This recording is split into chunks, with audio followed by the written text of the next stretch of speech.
হঠাৎ করে এমন একটা কাজ চলে আসলো যে সকালবেলা সাত সকালে ব্যান্ডেল স্টেশনে যেতে হচ্ছে টিকিট কাটার জন্য। তো হাই, আমি বৃষ্টি চলে এসেছি নতুন আবার একটা ব্লগ নিয়ে। আজকে আমরা সকাল ওই 9টার মধ্যে ব্যান্ডেল স্টেশন চলে এসেছিলাম টিকিট কাটার জন্য। আসলে আমাদের নতুন একটা হলিডে প্যাকেজের জন্য কাজ এসছে, তো সেটার জন্যই আমরা ব্যান্ডেল স্টেশনে এসেছিলাম টিকিট কাটতে। তোমরা হয়তো অনেকে বলবে যে অনলাইনেও কাটা যায়। হ্যাঁ, অনলাইনেও যায়, তবে অনলাইনে কিছু এক্সট্রা ফি লাগে, সেটার জন্যই আমরা স্টেশনে চলে এসেছিলাম। তো টিকিট কাটার পর এখন আমরা চলে এসেছি হচ্ছে পরোটার দোকানে, এখান থেকে পরোটা নেব। তো অনেক দিন পর আজকে আবার হচ্ছে পেটাই পরোটা খাওয়া হবে। 3 জায়গায় 200 গ্রাম করে পরোটা নেওয়া হয়েছিল। পরোটার সঙ্গে ছিল হচ্ছে ঘুগনি, আর সঙ্গে ছিল পেঁয়াজের একটা স্যালাড। এই পরোটা এর আগে কবে খেয়েছি আমার তো মনে পড়ছে না।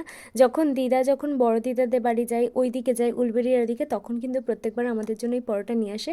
তো অনেক দিন পর আজকে আমরা হচ্ছে এই পরোটা খেলাম। এর টেস্ট অনেক সুন্দর ছিল, তবে অনেকটাও ছিল পরিমাণে। তো ভিডিওটা কেমন লাগলো কমেন্ট করে জানিও।